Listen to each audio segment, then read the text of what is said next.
대도시권이 뭘까? 영어로는 메트로폴리탄 에어리어. 와. 와우. 예스. 대도시권이 뭐야? 풀어서 이해를 해야 돼. 대도시권은 대도시 영향권. 또는 대도시를 중심으로 한 생활권, 대도시 생활권이라는 뜻입니다. 그러면 대도시의 영향을 받는다고 볼까? 또는 대도시 생활권이니까 대도시를 중심으로 생활이 이루어진다는 말이 뭘까? 짠! 이게 대도시가 있어. 대도시. 대도시의 영향을 받는다 또는 대도시를 중심으로 생활이 이루어진다. 요게 대도시 영향권이거든. 그럼 이 범주 카테고리를 어떻게 설정할 수 있어? 선생님 웃는 이유가 얘 오빠가 범주야. 카테고리를 어떻게 지가 소개시켜줬어. 좀 어이가 없었어. 온라인 수업 하는데 갑자기 옆에 오빠가 앉았어. 그래가지고 깜짝 놀랐어. 아 죄송합니다. 어쨌든 그 대도시의 영향을 받는 이 범주를 어떻게 설명할 수 있어? 영향을 받는 사람이 무슨 말이야? 이동할 수 있다. 무슨 말이냐면요. 대도시를 중심으로 얼굴 빨개졌네. 대도시를 중심으로 일상생활이 이루어진다는 거거든. 이루어지는? 그럼 얘들아 여기서 일상생활이 뭘까? 일상생활은 밥 먹고. 하루를 주기로 반복되는 생활을 말해. 그러면 우리가 살아가는 삶 속에서 하루를 주기로 계속해서 반복하는 현상 뭐니? 밥 먹고. 생활하죠. 맞아. 밥도 먹어야지만. 잠도 자야 되고 밥도 물론 먹지만 여기서 통근통하기 하루를 주기로 반복되는 일상생활이라고 할 수 있다. 따라서 대도시 영향권이란 대도시로부터 뭐가 가능한 통근통하기 가능한 범위까지는 뭐라고 부른다? 대도시권이라고 부르고요. 가장 대표적인 대도시권 우리가 흔히 일상에서 자주 사용하는 대도시권은 뭐 있을까요? 수도권이 결국은 대도시권을 의미하는 거야. 그럼 수도권은 뭔데? 수도의 영향권이거든. 우리나라의 수도가 어딘데? 서울이잖아. 서울 영향권이 수도권이야. 그렇죠? 그리고 또 최근에 많이 사용하게 된 용어가 부산 영남권. 이건 부산의 영향을 받는 경남 지역이라는 것이고, 대구 경북권, 대구의 영향을 받는 경북 지역, 광주 전남권 이런 것들이 전부 다 대도시권이라고 생각을 하시면 되겠습니다. 그 대도시권 어떤 과정을 통해서 만들어질까? 이 과정을 이해해야 되거든. 과정. 달달달달 외울 필요 없어. 이해만 하시면 됩니다. 대도시권 어떻게 만들어질까? 그림으로 설명하도록 할게요. 오른쪽 보면 그래프가 아니라 수치 보면 대도시 형성 배경이 있는데 요거 녹여가지고 선생님 설명해볼게. 짠! 도시가 있었어요. 주변은 촌락이었어요. 얘들 촌락이 살기 좋아, 도시가 살기 좋아? 도시가 살기 좋아. 그래서 촌락에 사는 사람들이 어디로 이사를 왔나요? 도시로 이사를 왔습니다. 이런 현상을 뭐라고 한다고? 이천형. 맞아요. 이촌형도 현상이 나타나게 돼요. 우리나라 1960년, 70년대부터 계속해서 이촌형도 현상이 나타났습니다. 그러면 도시가 있는데 이 도시가 점점 커져. 그래서 대도시가 되죠. 그리고 이 도시가 마냥 사람들을 받아들일 수가 없단 말이야. 도시가 수용할 수 있는 인원을 넘어서 버리게 되면 이 대도시에 무슨 문제가 발생하냐? 과밀한 문제가 발생해요. 이건 자기가 수용할 수 있는 범위를 넘어섰을 경우 도시의 기능이 부족해진 거, 이걸 과밀한 현상이라고 부르는데, 과밀한 현상이 나타나면 가장 직접적으로 피부로 와닿는 게 뭘까요? 이거 경쟁이 치열해지다 보니까 맞아요. 집가가 상승하면 비단 뭐는 직장은 대도시에 있지만 내가 집값을 감당하지 못하는 사람들은 어떻게 해야만 해? 밖으로 빠져나와야만 해. 출퇴근을 감수하고서라도. 그렇죠? 밖으로 점점 빠져나옵니다. 그런데 밖으로 빠져나갈 때 전제 조건이 있어. 전제 조건이 뭘까요? 교통이 편리해야 돼. 즉 출퇴근이 가능해져야지만 밖으로 빠져나온단 말이야. 막 2-3시간 걸리는데 밖으로 빠져나올까? 그렇지는 않다고. 자, 그래서 우리나라는요, 교화 현상이 일어나기 이전에 교통이 발달하게 됩니다. 무슨 말이냐면 서울과 그 주변을 잇는 수도권 전철이 이제 만들어지기 시작해요. 수도권 전철이 만들어지니까 전철만 타면 되네. 그러면 이제 밖으로 빠져나와도 되겠다. 라고 해서 사람들이 교통망을 중심으로 어떻게 어떻게 할까요? 주변으로 야금야금 빠져나오기 시작합니다. 교통망을 중심으로. 그래서 교통망이 설치된 주변의 촌락 지역으로 사람들이 이렇게 빠져나오는 거야. 그러면 이 주변에 있던 촌락들은요, 대도시에서 빠져나오는 사람들을 수용하면서 인구가 어떻게 될까? 인구가 증가하게 됩니다. 그래서 결국은 촌락이 뭘로 변한다? 도시로 변한다. 이렇게 대도시에서 빠져나오는 사람들을 수용하면서 만들어지게 된 도시들. 이런 도시들을 뭐라고 부르냐면 위성도시라고 부르고요. 이 위성도시가 점점 생겨나면서 어떻게 대도시를 중심으로 한 일상생활권이 점점 주변부로 확장되어 나가는 거죠. 그렇죠? 근데 여기서 교회화 현상 또는 대도시권에서 특징적인 게 있는데, 대도시권은 주로 이렇게 별표 모양으로 성장을 해요. 뭘 따라서? 교통망을 따라서. 동그란 게 아니라 교통망을 따라서 별표 모양으로 성장하게 되고요. 위성도시가 대도시에서 빠져나온 사람들을 수용하면서 성장을 함에도 불구하고요, 위성도시가 이 대도시에서 빠져나오는 사람들을 충분히 수용할 수 있을까 없을까? 없어요. 주거 기능이 아직도 이제 여전히 부족해진단 말이야. 워낙 많은 사람들이 빠져나오기 때문에. 그래서 정부가 정책적으로 분산을 유도해요. 대도시에서 사람들 더 많이 빠져나오세요 하면서 분산을 유도하는데, 그래서 만든 게 신도시야, 신도시. 여기 이제 원래는 농사 짓던 지역이었는데 주거 지역을 이렇게 만들어 놓고 이쪽으로 오세요, 신도시 개발했습니다. 이쪽으로 또 오세요, 신도시 개발했거든요. 이쪽으로 오세요, 신도시 개발했어요. 그래서 의도적으로 대도시권의 사람들을 계속 빼내는 거지. 그러면서 점점 대도시 영향권은 어떻게 된다? 확장된다. 그리고 거꾸로 이야기하면 이 위성도시와 신도시에 사는 사람들은 살기는 위성도시와 신도시, 즉 대도시 주변에 살지만 결국 직장은 어디 있는 사람들이야? 대도시에 있는 사람들이야. 그래서 매일마다 어디로 출퇴근하는 사람들이야? 대도시로 출퇴근하는 사람들. 일상생활을 다 어디에서 처리한다? 대도시에서 처리한다. 그래서 이 과정에서 계속해서 대도시권 확장된다. 그럼 대도시권 형성 배경 첫 번째, 교회화 현상인데, 교회화 현상은 대도시에서 사람들 빠져나오는 현상을 교회화 현상이라고 합니다. 교회화 현상이 나타나기 위해서는 교통 발달이 전제돼야 된다고 했지. 그럼에도 불구하고 충분히 빠져나오지 못하면 정부가 신도시를 건설해서 인구를 빼내는 거야. 그러면서 대도시권이 점점 확장되어 나간다는 거지. 그 과정을 3단계로 선생님이 표로 정리를 해봤어요. 참고해 주시고요. 의미만 알면 돼. 과정만 알면 돼. 달달달달 이렇게 절대 없어. 그럼 대도시권은 어떻게 구성되어 있을까요? 크게 세 지역으로 구분할 수 있습니다. 세 지역. 요 대도시권을 세 지역으로 구분할 수 있는데 이름은 몰라도 돼. 짠. 요 그림을 절로 옮겨볼게. 요 표를 절로 옮겨볼게. 이게 중심 대도시야. 대도시의 영향을 받는 권역을 요까지라고 가정해보자. 요까지가 대도시권이야, 대도시권. 요까지가 대도시권이라면 요까지가 뭐가 가능한? 통근 통학이 가능한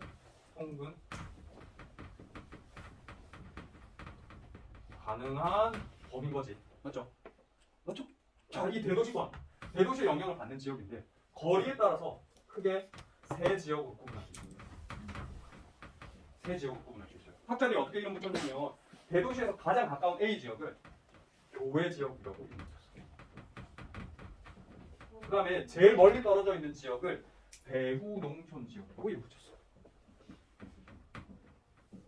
배후는 저 북쪽에 농촌이다. B를 뭐라고 이름 붙여볼게? 대도시의 영향을 받는 지역이다. 그래서 대도시 영향권이라고 이름 붙였어요. 얘들아, 이 이름 다 기억할 필요 있을까 없을까? 없어요. 핵심은 뭐냐면 대도시에서 거리에 따라서 대도시의 영향이 달라지고, 영향이 달라짐으로 인해 가지고 그 지역의 특징이 서로 다르게 나타난다는 거. 이것만 이해하면 돼요. 무슨 말이냐면 A 지역이랑 C 지역을 한번 비교해 볼게요. 주로 이렇게 양극단에 있는 지역을 비교합니다. A 지역, 대도시와의 거리가 어때?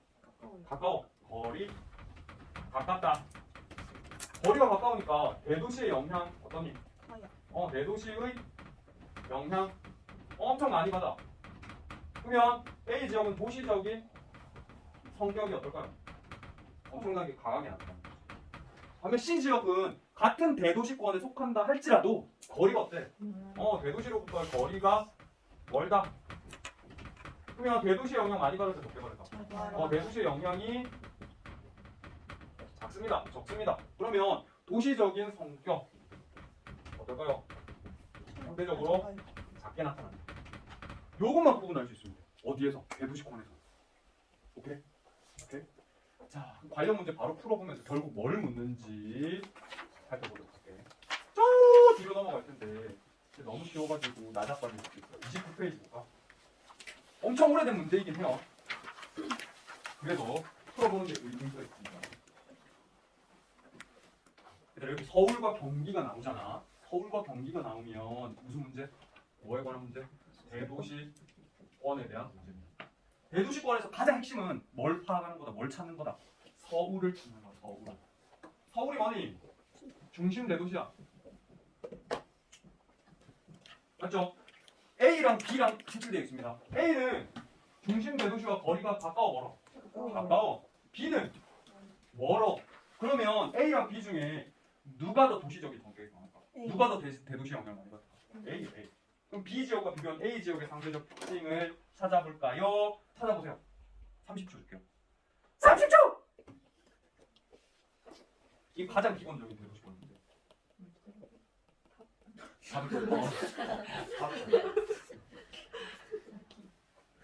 A 지역의 상대적 특징. 복합. 맞다. 복합. A. 인구 밀도가 낮대.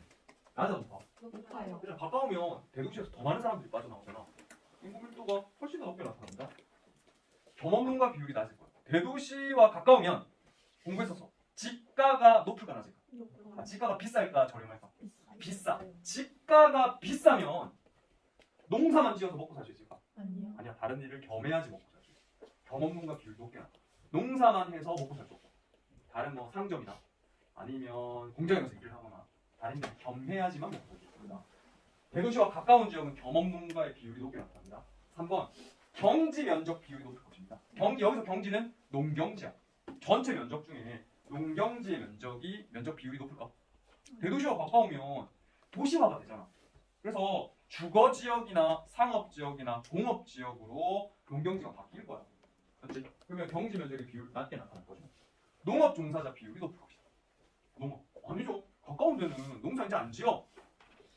그리고 그 농사 안 짓는 적은 인원은 대부분 다른 일을 겸하는 겸업농이 대부분이죠. 5번 서울시로의 통근 통학자 비율이 높을 것입니다. 가까우니까 통근 통학 훨씬 많이 하겠죠. 맞죠? 4번 몇 번일까? 5번. 또 비슷한 유형. 문제 풀면서 지역의 특징을 살펴보려고 16년 6월 모의평가인데요. 역시나 가와 나의 특징을 살펴보는 건데 그림 속에 보면 얘들아 4가지 질문을 던지고 있어. 1사분면, 2사분면, 3사분면, 4사분면. 4가지 질문을 던지고 있어. 지도 나오면 지도부터 볼까? 서울이랑 경기도잖아. 수도권이거든요. 뭐에 대한 문제? 대도시권에 대한 문제. 서울을 제일 먼저 찾아야 돼. 여기 서울이죠? 서울. 그러면 가는 서울에서 가까운 지역이야. 성남이거든, 성남. 그 다음에 나는 어때요? 화평이 아니여 양평의 양평군. 서울에서부터 좀 멀리 떨어져 있죠? 같은 대도시권이지만 그죠? 서울의 영향을 적게 받습니다. 그럼 가와 나의 특징. 가는 실선. 나는 점선. 1차 산업 종사자 비율은 어떻게 나타날까요? 누가 더 높게 나타날까요? 1차 산업. 또 나가 높게 나타날 거야, 나. 얘가 밖에 있어야 되겠죠? 그죠? 그럼 유치원 수는 어디가 많을까요? 유치원 수는 애들이 많다는 거잖아. 저 농촌 지역은 애들이 거의 없죠. 가가 더 많겠죠. 그렇죠? 그러니까 역시 가가 밖에 보호 쪽에 있어야 됩니다. 단위 면적당 상업시설은 어떻게 말할까요? 가. 주간인구 지수. 요거 잘 생각해야 돼. 주간인구 지수. 대도시권에도 주간인구 지수를 물어볼 수 있어. 주간인구 지수란 밤과 낮의 인구 비율 차잖아. 맞지? 그럼 대도시권에 속한 지역들은, 주변 지역들은 특히나 대도시에서 가까운 주변 지역들은 낮에는 사람들이 전부 다 어디로 가? 대도시 서울로 떠나가 버려. 낮에는 텅 비어. 근데 밤에는 다시 퇴근해서 들어오기 때문에 복잡버려. 그래서 대도시 주변은 주간인구 지수가 높게 나타날까 낮게? 낮게. 근데 이 대도시에서 멀리 떨어진 지역은 통근 통화하기가 불리하잖아. 교통이 불편해가지고. 사람들이 한두 명 가긴 가는데 갈 수는 있는데 많이 갈까요? 가까운 지역보다는? 많이 안 가요. 그래서 주간인구 지수가 오히려 대도시에서 가까운 지역보다는 더 크게 나타나요. 더 크게. 더 커봤자 100 조금 넘고 요 가까운 지역들은 다 서울로 빠져나가기 때문에 80, 90 이렇게 요 차이 보면 그럼 주간인구 지수는 어디가 더 크게 나타날까? 나가 더 크게 가가 더 작게 나타나. 그래서 표시를 해보면 나가 촌이잖아. 1차 산업 비율로 나타나. 유치원 수는 촌이니까 작게 나타나. 상업시설은 촌이니까 작게 나타나. 주간 인구 지수는 안 빠져나가니까 비교적 높게 나타나. 이렇게 이해를 하시면 됩니다. 결국 대도시권의 질문의 핵심은 뭐냐면 대도시에서 가까운 지역, 대도시로 사람들이 많이 빠져나간다. 대도시의 영향을 많이 받는다. 대도시의 성격이 강하다. 대도시에서 먼 지역 어때? 대도시의 영향을 적게 받는다. 그리고 너무 멀기 때문에 적게 빠져나간다. 도시보다는 촌락의 성격을 더 많이 가지고 있다. 이게 이제 핵심이라고 볼 수 있겠습니다. 알겠죠? 자, 그러면 마지막 내용입니다. 오늘 마지막 내용. 대도시권의 공간 구조 특징 25페이지 제일 하단에 대한 내용을 살펴볼 텐데 그래 이게 대도시권이잖아. A 지역, B 지역, C 지역 여기까지가 통근 가능권인 대도시권인데 이 대도시권의 특징적인 공간들이 두 개가 있어요. 특징적인 공간들. 그 특징적인 공간 중 하나가 뭐냐면 여기서 언급했었던 위성도시고요. 또 특징적인 공간 하나가 뭐냐면 신도시야. 그래서 위성도시와 신도시의 역할, 문제점에 대한 이야기를 잠깐 해보도록 할게. 먼저 위성도시. 그러니까 위성도시는 뭘까? 대도시에서 이제 교회가 나타나잖아. 그럼 주변의 촌락들이 도시로 성장하게 되지. 맞지? 이러한 도시들을 뭐라고 하냐? 위성도시라고. 좀 더 부연 설명하자면 대도시의 교회화로 대도시에서 빠져나오는 사람들을 수용하면서 성장한 도시들 얘네들 뭐라고 한다? 위성도시라고. 위성도시. 그냥 대도시 주변에서 그냥 자연 발생적으로 만들어진 도시가 위성도시. 어떤 역할을 주로 감당하냐면 대도시 주변에 위치해가지고 대도시의 기능을 일부 나누어 맡고 있어. 분담. 대도시의 기능을 분담하는 거야. 대도시의 기능을. 주로 어떤 기능을 분담하냐면 주거 기능을 분담해. 주거 기능. 왜? 사람들이 빠져나와가지고 잠만 자거든. 원래는 이 주거 기능이 어디에 있어야 되는데 대도시 내부에 있어야 되는데 대도시가 주거 기능을 충분히 감당하지 못하니까 주변에 있는 도시들이 대도시의 주거 기능을 일부 나누어 맡는다. 이런 생각을 하면 돼. 알겠지? 그래서 옹달샘 같은 녀석들이거든. 위성도시는. 깊은 산속 옹달샘 누가 와서 먹나요? 누가 와서 물만 먹고 가냐? 토끼가 물만 먹고 가? 사슴. 나나나 밤 뭐지? 맞아 토끼? 나 사슴으로 알고 있는데. 산토끼가? 그래서 우리 마지막에 이제 노래 끝날 때 물만 먹고 가지요 하잖아. 사람들 위성도시에 사는 사람들은 잠만 자고 가지요. 잠만 자고 간단 말이야. 낮에는 전부 다 어디로 간다고? 도시로. 그렇죠? 잠만 자. 그래서 이 위성도시를 뭐라고 부정적으로 표현하기도 하냐면 잠만 잔다. 침상도시라고 표현해. 침상도시. 데드타운. 오케이. 대부분의 위성도시가 데드타운으로 전락해버렸습니다. 우리나라는 침상도시로 전락해버렸어요. 그러다 보니 출근 시간대는 어디로 가는 교통로가 막혀. 대도시로 향하는 교통로가 막혀. 퇴근 시간대에는 위성도시로 가는 교통로가 막혀. 즉 대도시와 위성도시 사이에 교통체증이 엄청나게 심한 거죠. 맞죠? 김해는 창원의 위성도시입니다. 김해는 부산의 또 위성도시입니다. 그러니까 아침 되면 어디로 향하는 길목이 다 막혀. 창원이랑 부산 가는 길이 다 막혀. 저녁 되면 어디로 가는 길이 더 막혀. 창원에서 또는 부산에서 김해 넘어오는 길이 다 막혀. 위성도시라서 그래. 맞죠? 네. 주요 위성도시 주변에 있는 위성도시들이 거의 대부분 주요 위성도시라고 볼 수 있어요. 그런데 서울을 중심으로 남서쪽은요 주로 공업을 분담하는 위성도시들이 많고 그 다음에 들어봤을 텐데 서울 바로 밑에 과천이라는 도시가 있어요. 과천은 무슨 기능을 담당하는 위성도시냐면 행정 기능을 담당하는 위성도시입니다. 왜냐면 과천에 뭐 있었어? 정부 제2종합청사가 있었어. 왜냐면 서울은 너무 땅값이 비싸. 그래서 정부 부처들이 서울에 자리 잡을 수가 없었어. 비싸. 그래서 어디에 자리 잡은 거야? 과천에 자리 잡은 거야. 그래서 행정 기능을 분담하는 위성도시다. 정부에도 종합청사가 있긴 합니다. 제1종합청사가 있어요. 우리 정부 제1종합청사에 가봤어. 어디 있을까? 가봤어요. 광화문에 있어. 광화문. 우리 세종문화회관에서 그 연극 봤잖아. 뮤지컬 봤잖아. 바로 위에 정부 제1종합청사. 서울시. 그다음 거 주거 기능을 분담하는 위성도시 대부분이 이제 주거 기능을 분담하고 있는데 대표적인 도시로 한번 들어봤을까? 고양. 고향 들어봤죠? 조금 이따 문제 풀면 고향 위치 정확하게 알려드릴게요. 놓치지 않을 고향 알지? 고향. 자유로라고 있습니다. 자유로. 들어봤니? 자유로 귀신. 네. 자유로 타고 가면 바로 고향이 일산에 떨어져요. 그다음 남양주, 성남 그런 주변의 모든 지역들이 공업과 행정을 담당하는 위성도시를 제외한 나머지 위성도시들은 전부 다 무슨 기능을 분담하고 있다 생각하면 되냐? 주거 기능을 분담하고 있다. 이렇게 이해를 하시면 되겠어요. 알겠죠? 넘어갈게요. 신도시입니다. 신도시. 마지막이에요. 신도시 뭘까? 새롭게 조성된 도시라고 생각할지 모르겠지만 신도시는요. 새롭게 조성된 도시가 아니야. 그냥 새로운 주거지역을 신도시라고 해요. 새로운 주거지역. 방금 전에 살펴봤던 위성도시는 얘들아 행정구역이랑 일치하거든. 성남시 위성도시야. 고양시 위성도시야. 과천시도 위성도시야. 행정구역 이꼴 위성도시란 말이야. 근데 신도시는 신도시 이꼴 행정구역이 아니야. 무슨 말이냐면 얘들아 아까 고양시가 서울의 주요 위성도시라고 했잖아. 근데 고양시 중에서 농경지로 존재하는 곳이 있었거든요. 농경지로 존재하는 곳. 그 고양시 전체가 전부 다 도시화되어 있지는 않았을 거잖아. 상업이랑 업무 지역으로 이루어지지 않았을 거잖아. 농경지로 구성됐던 지역이 있었단 말이야. 근데 사람들이 너무 서울에서 많이 넘어오니까 고양시의 경지 중에서 요거를 아파트 단지로 변화시키는 거지. 주거지역으로 변모시키는 거야. 일로 오세요. 해가지고 새롭게 만들어진 주거지역. 정부에서 뭐라고 이름 붙인 거야? 신도시라고 이름 붙인 거야. 요 지역이 과거에 뭐 일산면이었겠죠. 그래서 일산면의 주거지역을 새로 만들고 신도시라고 이름 붙이고 요 지역을 일산신도시라고 이름 붙인 거죠. 요 관계를 우리 지역에서 알 수 있는데 유라장류 신도시라고 부르잖아. 유라장류가 도시가 아니잖아. 행정구역이 아니잖아. 왜 신도시라고 이름 붙여요? 원래 유라랑 장류는 전부 뭐였어? 논밭이었어.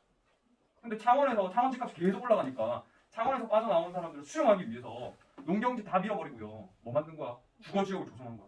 그래서 유라 신도시 이름 붙인 거야. 유라 1지구, 유라 2지구, 장류지구 이름 붙인 거야. 행정구역의 개념이 아닌 거야. 그러니까 새롭게 조성된 주거지역이다. 이렇게 이해하시면 돼요. 오케이? 대부분 위성도시 안에 존재합니다. 많이 들어봤을 텐데 성남에 제일 유명한 주거지역이 어디야? 분당이거든요. 원래 논밭이었어. 논밭이었는데 서울에서 빠져나오는 사람들을 수용하기 위해서 주거지역을 만들었어. 그래서 이름을 뭐라고 붙였어? 분당신도시. 들어봤죠? 안 들어봤습니까? 들어봤어요. 네. 그래서 성남에 또 논밭이 있었는데 이걸 갈아엎고 뭘 만들었냐? 디지털 밸리를 만들었어. 첨단 산업 입지할 수 있도록. 판교신도시. 거기 가면 판교신도시 가면 전부 게임 업체들이 있어. 뭐 넥슨. 그다음 또 뭐 네이버는 분당이 있어. 판교신도시 가면 거의 게임 업체고 IT 기업들이 NC도 있어. 그런 식으로 새롭게 만든 주거지역이라고 이해를 하시면 되겠어요. 근데 너무 사람 살 곳이 부족하니까 1기, 2기, 3기까지 신도시를 지정을 했는데요. 3기는 몰랐대요. 3기를. 왜냐면 이제 지정됐거든. 아직 개발이 이루어지지도 않았어. 오케이? 시험 문제 나오는 거 뭐밖에 없어. 1기와 2기밖에 없는데 1기와 2기의 차이점이 뭘까요? 차이점. 대략적인 차이점. 1기가 서울에 훨씬 더 가까워. 왜? 일단 가까운 지역에 주거 공간을 개발했을 거야. 맞죠? 그러다가 가까운 지역은 사람들이 이제 꽉 찼어. 2기 신도시를 지정할 때는 어디? 서울에서 좀 더 먼 지역을 지정을 했겠죠. 그래서 거리상의 차이가 조금 있습니다. 1기는 가까운 지역, 2기는 서울에서 멀리 떨어진 지역. 핵심!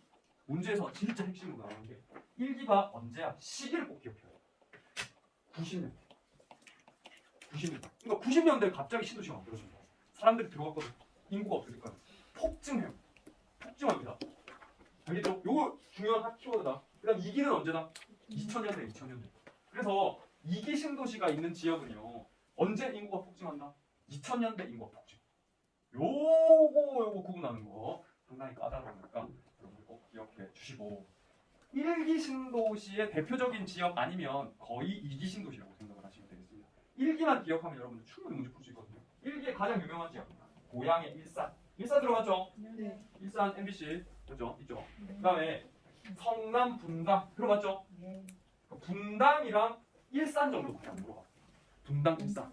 나머지는 전부 뭐라고 생각하면 돼? 2기 신도시라고 생각해. 2기 신도시에서 이때까지 시험에 물어봤던 게 뭐냐면 파주, 운정. 파주 엄청 멀잖아. 그 다음 김포, 한강. 아까 이야기했어. 김포군 뭐 있는데?